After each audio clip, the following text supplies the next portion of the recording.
Would you welcome Richard Lewis?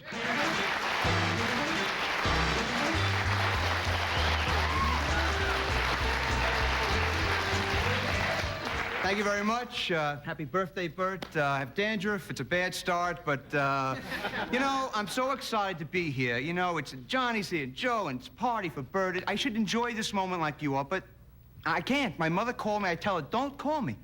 Don't call me the day of a Tonight Show. She knows I get freaked out. She knows that this show is practically as important as having sex to me, and she knows that. Yeah, so today, here's what happens. During my morning, I'm preparing. I pull all the phones out of my apartment. I go on an errand. I'm somewhere on Santa Monica Boulevard at like 3 o'clock in the afternoon, and a payphone rings. And, but hey, I love her. I love you, Mom. She's recuperating. She had some major open guilt surgery a couple of weeks ago. Is this mean to say, I have to ask you this, is it mean to say, I said, look, Ma, just don't call me during the year.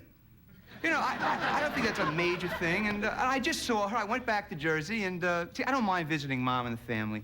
And, you know, it's traumatic, but I can't travel with them anymore. I had a bad childhood experience. I was about 8 years old in Englewood, New Jersey, and I had to travel from that little town to San Francisco, 3,000 miles in one car with 10... By the way, you can always tell the size of a town in Jersey by the police sirens.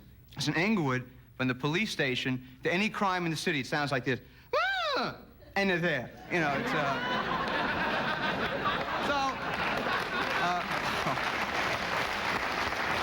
I'm in this car, and it's a very traumatic trip for me. You know, 10 relatives, 3,000 miles. Going to the 7-Eleven would have been a nightmare, but, you know, the car, it was the nightmare mobile. That's what I called it personally, you know. And it's a very unspontaneous family. You wouldn't know this, but I'm telling you. And we're pulling out of the driveway, and it's literally in Jersey, pulling out in reverse. My mother's in the front seat, and she's jiggling something in her hand. I go, Mom, what's going on? And she said, oh, nothing. I have the tolls ready for the Golden Gate Bridge. Oh, so just, And I was free because Uncle Ray was there, had a serious drinking problem, very depressed guy. I went to follow him to his bedroom. I had to walk him to his bed one night. And he used to sleep like this. It was sad. He used to go, oh, I'm a failure, I'm a loser, I'm nowhere, I don't know what I'm doing. And he had to drive for, like, you know, 1,000 miles, and I was in the back seat wearing every religious artifact known to man. I was freaked out. And he got stopped by the cops. Ah, that's a sign. It's my only impression. It's not good, but yet it'll have to do for now. And cops stop him, and they make him walk the line. You know, it's 3 in the morning. God forbid you ever had this experience. It's a nightmare. And if you never had a drink in your life, and they say, I want to walk that line, pal? I don't care what you are. The Flying Galini brothers would be embarrassed during this. You can't do it. And Uncle Ray, he blew it. They said, you know, walk the line. And Ray said, look, I'm not going to do it unless you put a net under me. And,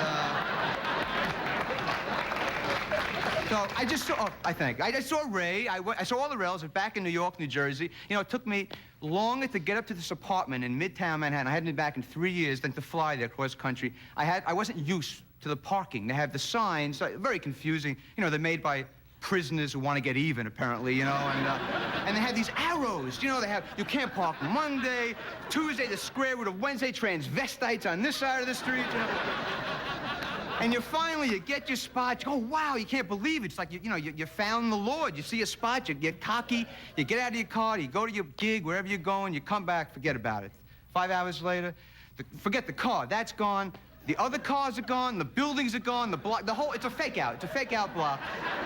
They schlep your car, they tow it away to the Hudson River, 3 in the morning, $300 in cash. No one has any money. Everyone's freaked out. They're in their pajamas. They don't know what they're doing. They have to call their friends. There's one phone there, and they're all, like, wrapped around the phone, calling their friends to bail them out. It's like the Wailing Wall phone. It's like, hey, you know I always loved you.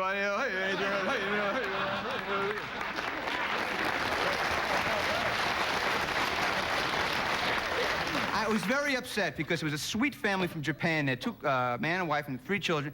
And I was upset because they weren't angry, and I just couldn't understand. They thought getting towed was part of the itinerary, apparently. They were hopping around, you know, and they probably went to the travel agent. Well, look, we want to go to the RCA building. We want to get towed on Tuesday night, you know.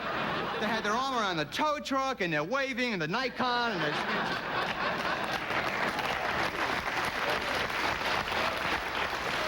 You know, I have to say, though, I've been here for 5 years, and forget driving in New York, it's sort of a nightmare. But for me, nothing beats L.A. for a nightmare. I've had, I would say in 5 years, I know exactly, it sounds psychotic, 22 accidents, but only in the rain, because you should know this, if you ever come visit here, when it rains out here, people flip out, they don't know what's going on. It rains hallucinogenic drugs in L.A. for some reason.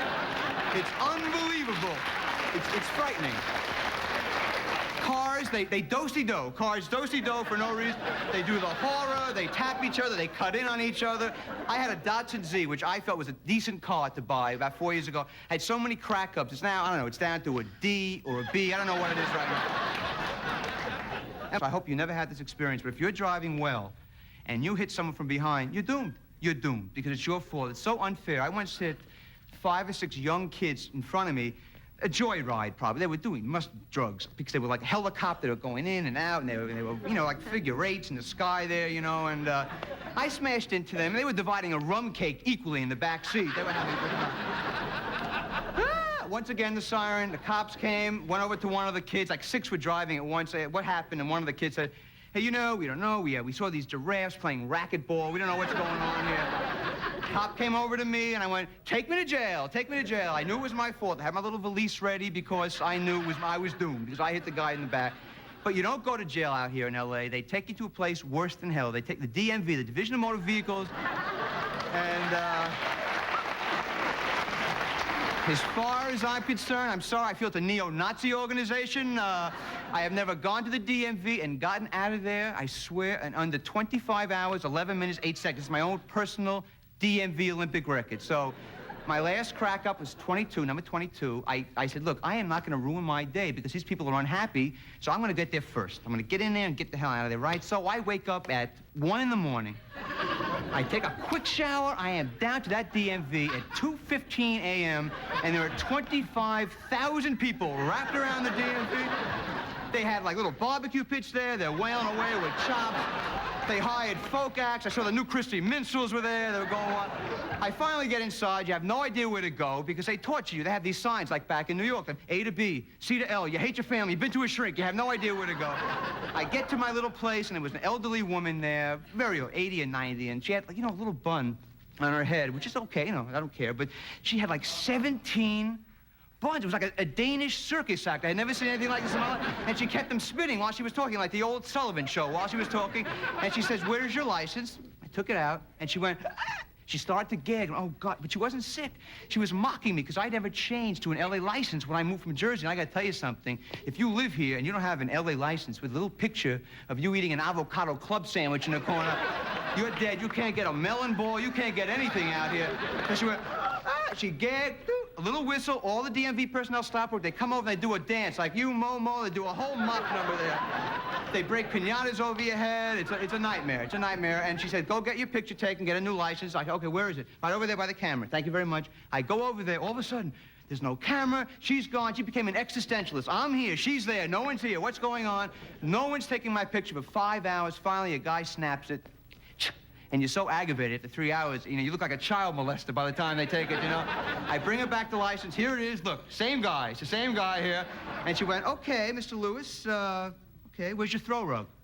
I'm sorry, I don't know what you're saying. I really don't. What? You're from out of state? You need a throw rug. Who knew? You know, who knew these regulations? Had to go back online for 5.5 hours and weave a throw rug, you know. And